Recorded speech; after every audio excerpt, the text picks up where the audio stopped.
Sir एक question था मेरा, ऐसे ही दिमाग में अभी आया। बॉर्डर पर रहते हुए क्या कभी अकेलापन महसूस होता था?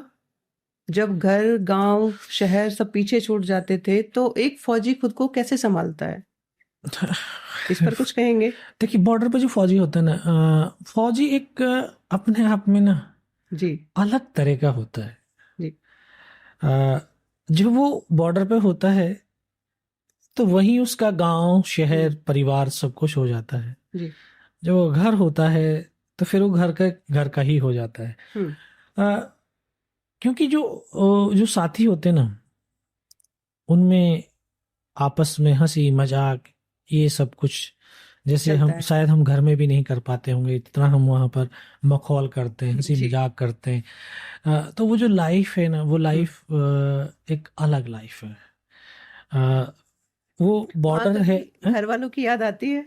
नहीं, घर की याद नहीं आती है। हाँ, ऐसा नहीं है कि सभी को नहीं आती है, कुछ जी, लोगों को होती है। जी, मुझे याद है कि एक लड़का था, उसको हुँ, बहुत ही वो हुँ, तो वो तो ट्रेन से कूद करके वापस घर भाग जाता था। जी, ठीक है, उसको हुँ, कई बार फिर बुलाते, अरे आ जा यार। बोला नहीं नहीं नहीं, बोला मुझे मेरा दिल नहीं लग रहा। तो होता है, क्योंकि देखिए, हुँ, आपके जीवन का पर्पज क्या है? जी, ठीक है, जब तक आपका लाइफ का पर्पज नहीं होता, आपको बस एक जॉब मिल गया यार, ठीक है, हुँ, इसमें जिंदगी काटनी है, ये करना, पैसा कमाना, ये करना, तो फिर उसमें डिस्ट्रैक्शन आता बीच में। बिल्कुल, लेकिन अगर आपकी जो पर्पज वाली लाइफ आपको मिल गई है, हुँ, तो वहां कोई डिस्ट्रैक्शन का मतलब ही नहीं है। और मैं खास करके, क्योंकि मैं तो बचपन से इस सपने को जी रहा था जी रहे थे, बिल्कुल। कि यार फौज में जाना है, युद्ध लड़ना है, फौज में जाना है, युद्ध लड़ना है। और सच में आपको सर आज आप बहुत जीवन के जो है वो अनुभव आपको बता रहा हूँ। हुँ, और मैं क्योंकि बाहर भी घूम रहा हूँ तो देख भी रहा हूँ, जिसने सच में अपने सपनों को जिया है, जी, आत्मा से जिया है, हुँ, उसके सपने कभी ना कभी किसी न किसी तरीके से पूर्ण हुए हैं। बिल्कुल, अभी कुछ दिन पहले जो दिल्ली टेक्नोलॉजी यूनिवर्सिटी है, हुँ, अ, उसका जो वीसी है, उनको ऑनरी कर्नल बनाया है।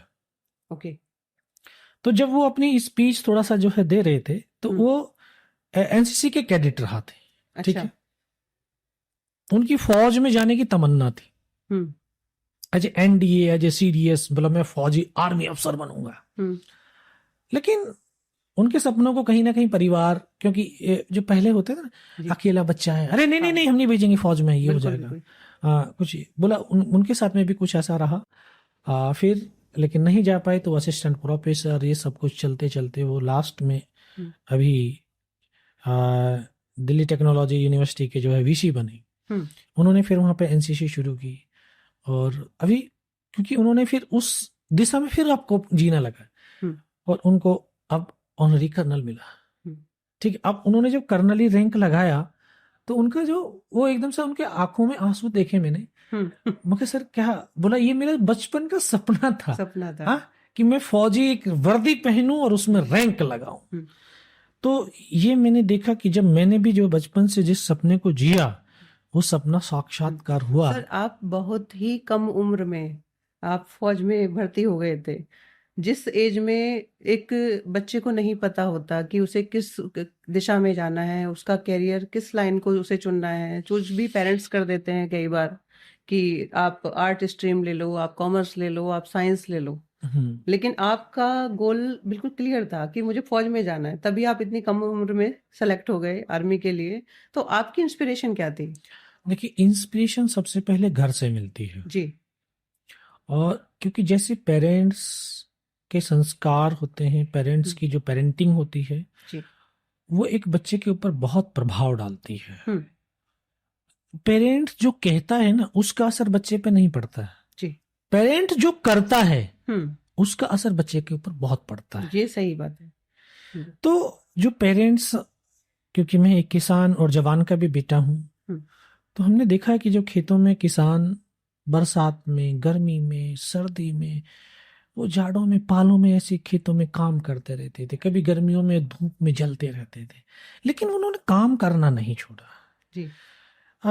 तो पिताजी भी कभी कभी जो है, जब हम छोटे थे तो वो कहा करते थे, शायद आज वो बात सत्य होती है, हम्म कि वो कहते थे कि देखिए, अगर हम जो प्रेम की आपने बात करी थी, अगर हम्म अगर आप खेती कर रहे हो, हम्म आप किसान हो, तो अपने खेत से प्यार करोगे ना।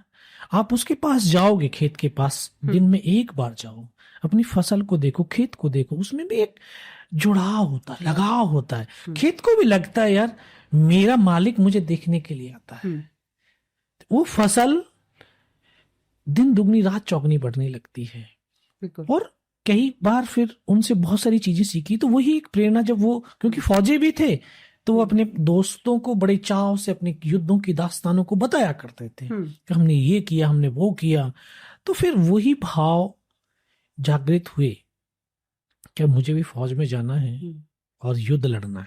हम्म, जबकि युद्ध की एबीसीडी नहीं मालूम नहीं थी, मालूम थी। ठीक है, लेकिन सपनों को जीने लगते, तो वो एक, और हम जब सपनों को जीते हैं तो कोई ना कोई हमारा रोल मॉडल बन जाता है, एक बिल्कुल जीवन का आदर्श बनता है। हम्म वो जी आदर्श है, ये माइंड में छपता है, क्योंकि माइंड जो है एक वाइट ब्लैक बोर्ड की तरह है, बिल्कुल ठीक है। जिस तरह से हम कंप्यूटर से स्लाइड के ऊपर कोई भी चित्र डालते हैं तो यहाँ पे हम्म पहुंच जाता है। हम्म जितने भी हमारे सेंस हम्म ऑर्गन्स हैं, जो हमारी ज्ञानेंद्रियां हैं, हम्म ये जो भी चीजें माइंड को भेजती है, यहाँ पे उसका इमेज बनता है। हम्म और जैसी इमेज यहाँ पर क्रिएट होती है, वैसे ही यहाँ पर एक नहीं लाखों प्रकार की एनर्जी द्रव्य में होती है, यहाँ संग्रहित है।